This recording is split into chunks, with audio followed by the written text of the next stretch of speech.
The Johnson family moved into their dream home on the outskirts of town, a sprawling, old Victorian house nestled between dense woods. Despite its charm, the house bore an unsettling silence that seemed to press down on them the moment they entered. On their first night, 10-year-old Emily discovered a hidden door in the attic, almost camouflaged against the wall. Curiosity got the better of her, and she opened it to reveal a narrow, dark staircase descending into an unknown depth. She told her parents, but they dismissed it as her overactive imagination. Strange things began happening. Footsteps echoed in the halls at night, yet no one was awake. The family dog refused to enter certain rooms, growling at empty corners. Emily started talking to someone she called Mr. Hollow. "Mr. Hollow says he lives in the walls," she whispered to her mother during breakfast. Her parents, concerned but skeptical, decided to investigate. That night, while they were asleep, Emily's screams shattered the silence. Her parents rushed to her room, only to find it empty, the window wide open and claw marks on the walls. Panic-stricken, they called the police. A search party combed the woods, but there was no sign of Emily. Meanwhile, the house grew darker. Light bulbs burst, doors slammed on their own, and an oppressive chill filled the air. Mrs. Johnson began hearing faint whispers. "Leave," the voices hissed. One night, she found herself in the attic, staring at the hidden door. It was open and a faint light flickered within. Against her better judgment, she stepped inside. The staircase spiraled endlessly downward, the air growing colder with every step. Suddenly, she saw Emily at the bottom, standing perfectly still. As she approached, Emily turned, her face pale and eyes black as coal.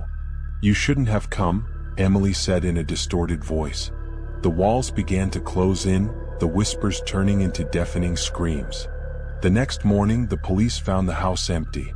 The Johnson family had vanished, leaving only a cryptic message scratched into the floorboards: "We are the walls now." To this day, locals say if you walk by that house at night, you can hear whispers beckoning you inside.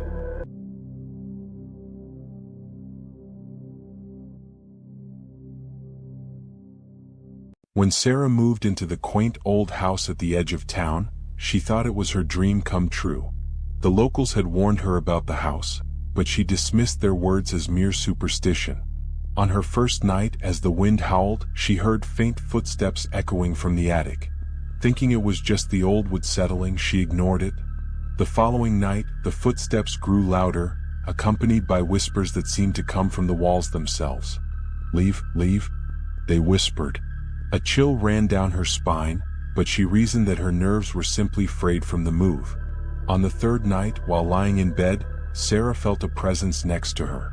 She slowly turned and saw a shadowy figure standing by her bedside, its hollow eyes staring into her soul. Terrified, she bolted upright, only to find the figure had disappeared. But the whispers persisted, louder than ever. "This is my home." The final straw came a week later. One evening, she noticed a small, dusty portrait hanging in the hallway that she swore hadn't been there before. The portrait was of a woman with eyes hauntingly similar to her own, wearing a dark, twisted smile. The whispers now spoke her name. Sarah fled that night, abandoning her belongings. As she drove away, she glanced in the rearview mirror, only to see the shadowy figure standing at the window, watching her leave with the same twisted smile as the woman in the portrait. Sarah realized then that the house had claimed her essence, leaving her spirit forever bound to its walls.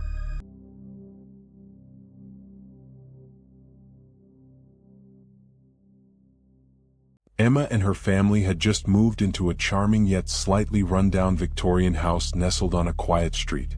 The house had an air of mystery, but Emma, excited by the charm, brushed aside her concerns.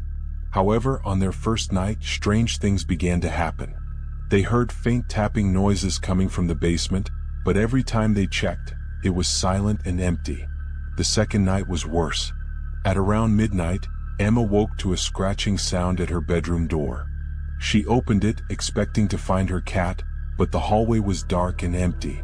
As she returned to bed, she noticed a faint outline of a child's handprint on her mirror that hadn't been there before.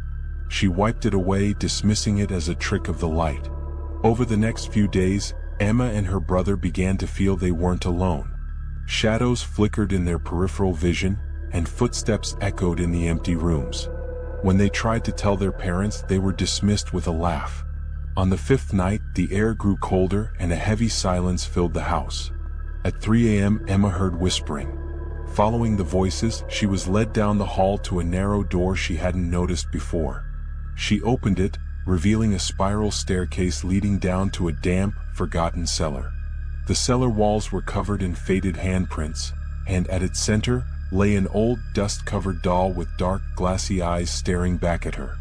Emma turned to leave but felt a small, icy hand grip hers. Frozen in fear, she looked down and saw a faint figure of a young girl, pale and forlorn, whispering, "Help me." Emma bolted back upstairs, slamming the door behind her. The tapping sounds grew louder, almost like laughter. The next day they moved out, but as they drove away, Emma glanced back. The young girl stood in the window, her sad eyes watching, while the doll rested eerily in her hands. Emma shivered, realizing the girl would never let anyone truly leave.